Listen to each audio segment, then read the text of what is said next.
નમસ્કાર, નવનિર્માણ ન્યૂઝમાં આપનું સ્વાગત છે.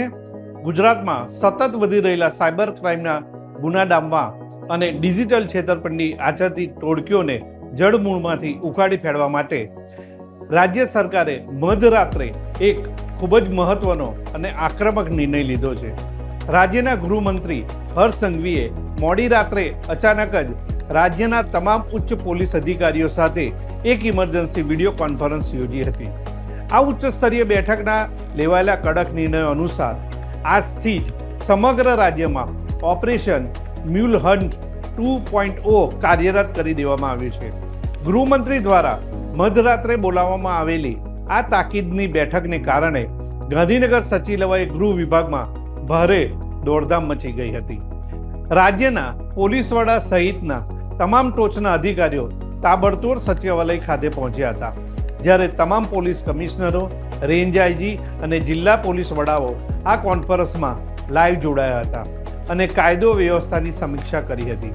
આ સમગ્ર ઓપરેશનનો મુખ્ય ઉદ્દેશ સાયબર ગુનેગારો દ્વારા ઉપયોગમાં લેવાતા મ્યુલ એકાઉન્ટ્સના નેટવર્કને તોડી પાડવાનો છે. સામાન્ય રીતે સાયબર ગઠિયાઓ ભોળા કે લાલચુ લોકોના બેંક ખાતાઓ કમિશન અથવા ભાડાની લાલચ આપીને મેળવતા હોય છે, જેને સાયબરની ભાષામાં મ્યુલ એકાઉન્ટ કહે છે. આ ખાતાઓનો ઉપયોગ ડિજિટલ ઠગાઈના કરોડો રૂપિયા ટ્રાન્સફર કરવા માટે થાય છે, જેથી અસલી ગુનેગાર સુધી પહોંચી ન શકાય.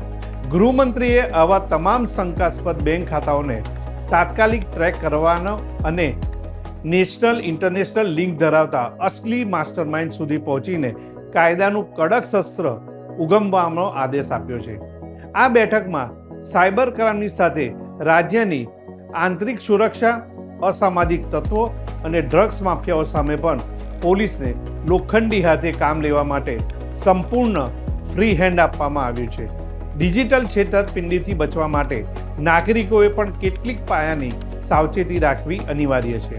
કોઈપણ વ્યક્તિએ કમિશનની લાલચમાં આવીને પોતાનું બેંક ખાતું ભાડે આપવું જોઈએ નહીં, તેમજ અજાણ્યા એજન્ટોના કહેવાથી પોતાના દસ્તાવેજો બેંક ખાતું ખોલવા માટે આપવા જોઈએ નહીં. પોતાના ખાતાના ઓટીપી કે એટીએમ પિન ક્યારેય કોઈની સાથે શેર ન કરવા અને બેંક સ્ટેટમેન્ટ નિયમિત તપાસતા રહેવું જરૂરી છે. આ સિવાય ઘરે બેઠા પણ તમે ઇન્કમ મેળવો જેવી શંકાસ્પદ નોકરીની ઓફરો કે ઓનલાઈન ડિજિટલ એરેસના નામે આવતા ફેક કોલ્સથી ડરવાની જરૂર નથી, કારણ કે કોઈ પણ સરકારી એજન્સીની વિડીયો કોલ પર નાણાંની માંગણી કરતી નથી. જો કોઈ નાગરિક સાયબર ફ્રોડનો ભોગ બને તો તેને તુરંત જ પોતાની બેંકનો સંપર્ક કરી ખાતું ફ્રીઝ કરાવવું જોઈએ અને સાયબર હેલ્પલાઇન નંબર 1930, ફરીથી હેલ્પલાઇન નંબર 1930 અથવા સરકારી પોર્ટલ cybercrime.gov.in પર તાત્કાલિક ફરિયાદ કરવી જોઈએ. અત્યારે બસ આટલું જ. નવા અહેવાલો માટે જોતા રહો નવનિર્માણ ન્યૂઝ. નમસ્કાર.